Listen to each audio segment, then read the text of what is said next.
Since 2016, I've dedicated my life to running the club I founded, #United. Being a non-league chairman takes time, energy, and a desire to muck in and do whatever is needed, while also juggling my life as a content creator, presenter, and a family man. I'm lucky enough to get to go to some incredible places and meet some very interesting people, which means no 2 days are ever the same, and I thought it was time I took you along for the ride. This is the Diary of a Chairman. Today, we're recording a first episode of a brand new podcast called How to Run a Football Club. Today's episode is going to be me and Seb talking about #, but it's not really about #, this podcast. It's about all the really interesting football clubs there are out there in the world of YouTube, non-league, professional football, and having guests on and talking to them about it and what they do differently and how we can learn from it, really. So I'm quite excited. Today, though, we're going to just peel back the layers of #. People seem to really like these chats where we get into things that you don't often see in the matchday videos. It gives us a chance to talk about things that we've never talked about before. And maybe the reason for that is before we've never really felt like we could or should, maybe.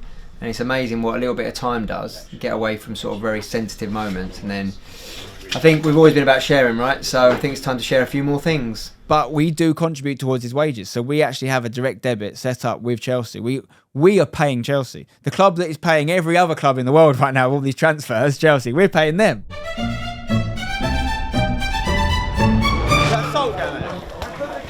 It's not ice, is it? Salt. Needs a bit of pepper. Your dad did that. What, that joke? Another day, another dollar. Canvey Island, played him 3 times. Lost 3 times. Twice in the league. Lost on pens last year. But we're a different animal now. This is the beauty of a 4G pitch, by the way. I expect maybe a decent crowd today because lots of other games have been called off because they're on grass. Yet higher up the pyramid, they still don't let you use 4G. Explain it. It's madness. You can use it in the Champions League, you can't use it in League 2. EFL, sort your lives out. I mean, without my family, there would be no #. You know, we literally started it together. Every single member of my family has been involved in this club. It's one of my kind of most proud things about the club. But as we grow and as we get bigger, the sort of juxtaposition of being a family non-league club versus being what is a quite large brand, you know, a big following and whatnot. As we get higher, you wonder if we have to lean into one side of the club more than the other. So that is an interesting challenge going forward. But right now, I love it. You know, as my little boy gets older, I hope he can get more involved if he does like football and, you know, continues to take an interest. I've learned a lot from watching our manager and his little boy and how he's handled his football career with his son. So I'd like to have something similar. Hi, boys. All right. Hello from the other Just looking at the cakes. Yeah, new cakes. I've got these socks off. Never need them. Where's Stru's sitting? Is this Stru's here? Right. This is overdue. I have actually got a birthday card for you. Long overdue. But there you go. Don't open it now, but over there. But happy birthday for what, about a month ago? Cheers, thank you. No worries. Have you brought biscuits in because you're on camera?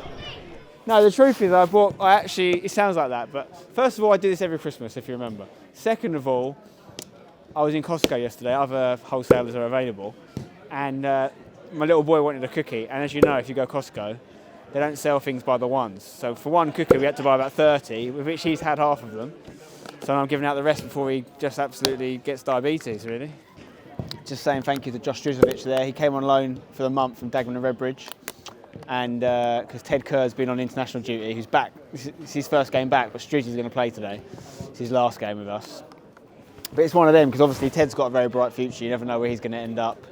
Probably at Chelsea, if not much higher up the pyramid. Striz would be someone we'd love to bring back to the club one day, if an option, because he's been fantastic. Man of the match last game, 2 clean sheets in his, I think, 4 or 5 appearances so far. All right. Okay.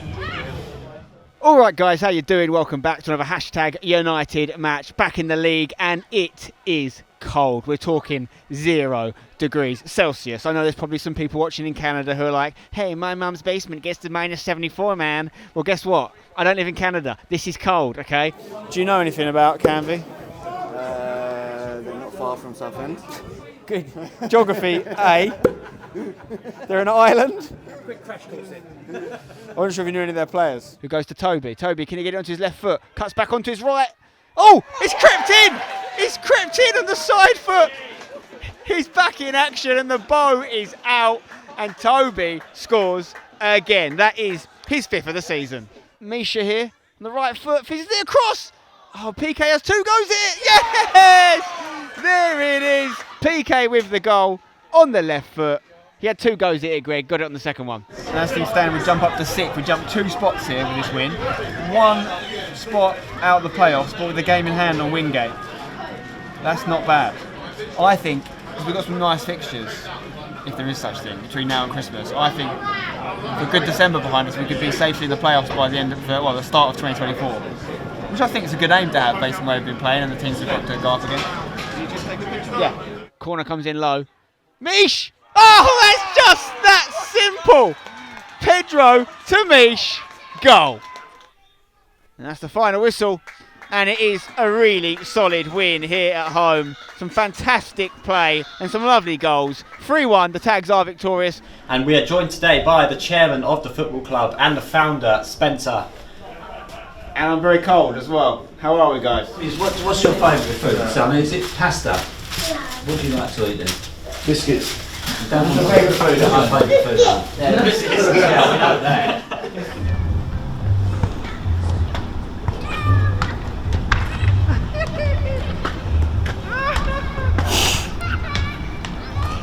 So is Project Mbappe actually going to be a thing? Project Mbappe, Project, I don't know, because I'm not a footballer, so what would he be if he was the next me? Project Simon Jordan. Doesn't have the same ring to it, does it? I don't really want him to be Simon Jordan. No disrespect, Simon. Come on the podcast. Yeah, there's a project. He's gonna choose the project. It's his choice what the project is. He might be Project, Michael Flatley. Like, you know who that is? You know who Michael Flatley is? Stavros Flatley. Where do you think they got the name from? River dance, mate. He might want to be a dancer. He might want to be, I don't know, thespian. What do you think? Do you know what a thespian is? It's not girl on girl. Let's get on. So stand for the highlights from our Vets game earlier. I drafted in half the hashtag staff for it. Paul Prosser, Joe Keefe, Couchy, Seb, me. Who else did I have? Assistant manager of Stafford Walden Town played. And you lost. No, he won. 1-0. Tell them what Keefe won the you penalty. said when I tried to join. He's not senior. Yes, we have a 35 years old to play, and Stampy said, can I play? And I said, just because you've got the body of a 35-year-old. Wow. Counts though, man. What's this? What's this? You see this on the camera? Yeah. Right, this is Seb's about to get the ball on the throw in. Little look at that cheeky flick. Joe Keefe now, running through, 45 years young. See you later, penalty. And Seb puts it away. We win 1-0 through to the next round of the cup. Let's go. Straight to women's football.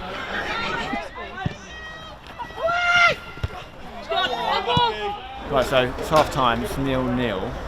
But the thing with women's football particularly is because the leagues are smaller, you've got 12 teams and 22 games. If you're trying to win it, if you're trying to get promoted or whatever, even a draw, let alone a loss, can really throw the whole season off. So there's no room for error really. We've had a very almost errorless season so far in the league. So we need a really big 45 if we can keep the race alive. And we're missing a few players as well.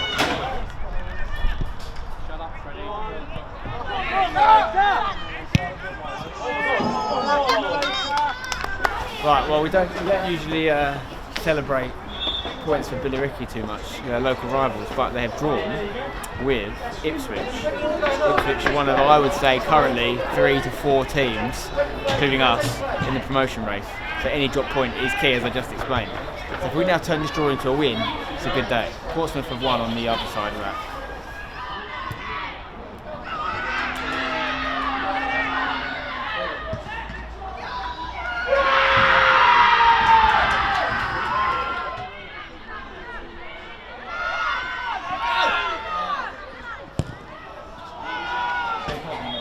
In terms of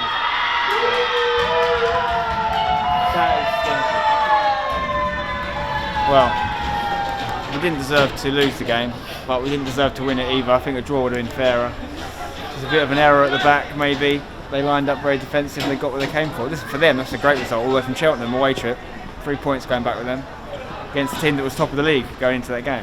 So we're not anymore, we're now second, but Not good, not good, not good. Right, a bit of a different one today. I am at, not a football ground, a rugby ground, Twickenham Stadium, home of England Rugby. A lot of YouTubers here because we're doing the Sidemen Hide and Seek video. There's £10,000 on the line. I'm going to be hiding somewhere in this stadium, and if I win, I get 10 grand cash today. But I've got like 50 YouTubers going up against me, some very big names here. I've said it before, like the Sidemen, KSI obviously being the original, like they created this space in many ways for me, for everyone to do what we do. Like literally, when I worked at Copper 90, I used to work with JJ, and seeing what he did up close, seeing the following he had and how he was making a career on YouTube gave me the confidence to quit my job and actually try and do YouTube. So I can't give him enough credit. And then obviously what the Sidemen have done since then is unbelievable. They've kind of defined the genre.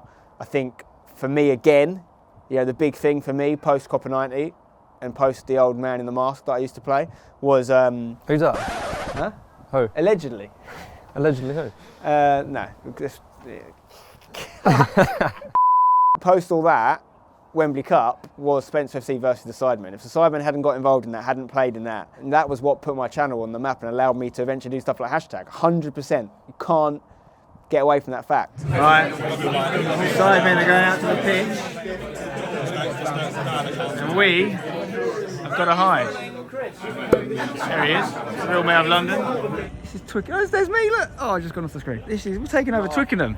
Tell you what, YouTube's come a long way from the days when we tricked our way into Wembley Stadium. So you've got to partner up in this at the start. I've partnered with Ian Sterling, good friend of mine. We're both dads as well. We're going with the dad angle, experienced at hide and seek in recent times. So if you think about it, we might have an advantage there. Although we will probably get quite stiff if we hide in anywhere, in any sort of awkward positions for too long. We're both in our mid-30s, you know. Could be paying the price for a while. My partner in crime. Oh look, I'm about to make some content. Like, I'm making content of him making content. Let's make content. We're up against people like this guy. This is a competition. United! This is, oh my god. This is a carpet, by the way. This is brilliant. This feels unreal. Fuck off, I'm getting it. 10 grand. That's me, look. That's me. Some of the other people taking part. Some big names. Oh my god, it's like Squid Games. Right, we're vlogging. We found a little spot here.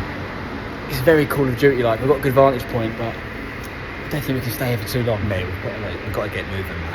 I didn't realise how stressful hide and seek. It's quite fun, isn't it? It's good, that's a good laugh, actually. Sorry I haven't done too many updates for our vlog. I'm sweating. I'm still alive. Quite a few people have been found. I had to split up from Ian Sterling. But luckily, I brought a book with me, so get some reading done. See you on the other side. No one probably thought I had a chance of winning the Sidemen Hide and Seek, okay? And I went there to win. Ask anyone that spoke to me beforehand, I was planning on winning. And I was as close to winning as you can be without winning. I came second. I was actually a little bit annoyed that no one in the video, when they were talking about who might win, mentioned me. Like, my record in football stadiums is unreal. Okay, normally that's playing football, and normally that's with teams that I've carefully put together, and normally the refs are on my payroll, etc., etc. There was no ref to pay in this instant. I fancied myself from minute one for a number of reasons. One, I'm just a dog. I'm prepared to do things other people aren't prepared to do. Honestly, if you put me in Mr. Beast videos, I'd probably have a £2 million plane in the garage, amongst other things. And also, I have had a lot of hide and seek practice of late. Shout out to my little boy, he's keeping me in my prime. And even though I was in my prime as a hide and seeker, I couldn't find a bottle of prime. And I lost not $100,000, by the way. Let's just talk about that for a second. I understand why they do it. We've all done it. We've done it a little bit here. In fact, when we did our 7-a-side tournament here, Neil, we should have said that was a 100k prize pot. We missed the trick there. It's the game. Because we don't play the game. It was 10k. You know, when they invite you in, they don't tell you it's 100k. They tell you it's 10k, which, by the way, I'm not complaining about. I'd have loved a cheeky 10k. Could have got me, you know, I think I said already, got me a little left back or something for the club. I remember sitting down with them a long time ago and saying to them, you need to hire people to come in and produce and edit your content. This is like a decade ago where they were very, very firm. They had to edit every video they made. And I understand that the original days of YouTube, you wanted that connection with your content. But I was like, no, you're going to grow beyond that, guys. You've got to get people in. Fast forward, they have got so many people and they have clearly just conquered the game. Not even just YouTube, is it? They've got like, I mean, they've got vodka, they've got burgers, they've probably got condoms. Nappies coming soon. I mean, yeah, condoms. Have they got condoms? No.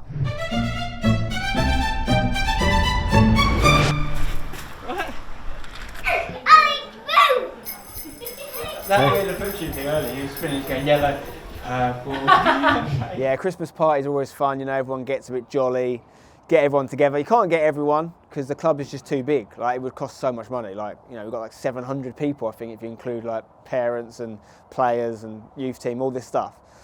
But we got all the senior people together and everyone has a bit of a party and gets to know each other, especially when you get to mix the men and women's teams. I think that's nice because we don't even play at the same ground right now, right? So like, you don't get as much opportunity as I'd like to have. But I always enjoy those nights, and yeah, karaoke was a bit different. I wasn't sure how it would go down. I knew the girls would love it, but I wasn't sure if the boys would love it. I thought you'd have liked it, because aren't you like a bit of a rapper? I mean, you know. No one else knows. You've seen it.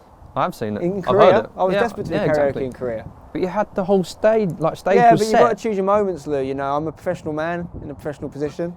I like to, sometimes, with all singers and performers, it's about light and shade. Sometimes you give them the light, sometimes you give them the shade. In that day, I decided to keep in the shadows and let everyone else have their fun, because it's not always the Spencer show, you know. It's not Spencer FC, it's #United. I want it that way. Before we end this video, what the has happened to your arm, by the way? You see, it would be so nice to end this video. Nice little Christmas party, everyone's feeling good, and you just fade to black, and everyone, yeah. It didn't happen like that. 2 days later, I was trying to be double hard at jiu-jitsu, and I got my pec ripped off the bone, literally completely full tear off the shoulder. I've had surgery now, and it's been reattached. I'm going to be in this for a month, in sling. 6 months, no contact sport, so it actually officially rules me out of the running of the season, which I'm gutted about, because I actually think Devs was going to use me.